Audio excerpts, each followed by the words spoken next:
The self-proclaimed Islamic State dramatically rose from obscurity in 2014 when it split from al-Qaeda, seized territory in Iraq and Syria, and established what it describes as a caliphate governed by strict Sharia law. The Islamic State views non-Muslims and any Muslim who does not accept its rule as enemies. It has recruited foreign fighters from around the world and inspired pledges of allegiance by jihadist groups from Libya to Pakistan to Nigeria. The group is fighting against all other factions in the ongoing civil war in Syria, which has displaced half the country's population, causing a refugee crisis in the region and in Europe. The United States is concerned about the Islamic State's control of territory and population in the heart of the Middle East, and about its ability to both carry out attacks and inspire them elsewhere in the world, including in the U.S. homeland.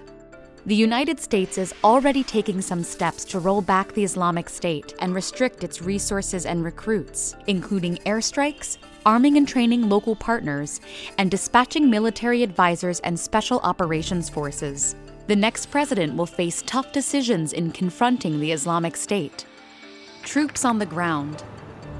There is an ongoing debate about whether the United States should commit significant ground forces against the Islamic State. The worry is that it may lead to another protracted and costly military engagement in the Middle East, with no clear exit strategy. Arming the Kurds. In both Iraq and Syria, Kurdish forces have been the most effective local partners against the Islamic State. But greater support for Syrian Kurds presents a dilemma because Turkey, a NATO ally, considers them as terrorists. And greater support for Iraqi Kurds may increase the likelihood of an independent Kurdish state, which Iraq, Turkey, Syria, and Iran oppose. The next president will have to decide how much to support Kurdish forces. What about Assad? The fight against the Islamic State is intertwined with the civil war in Syria.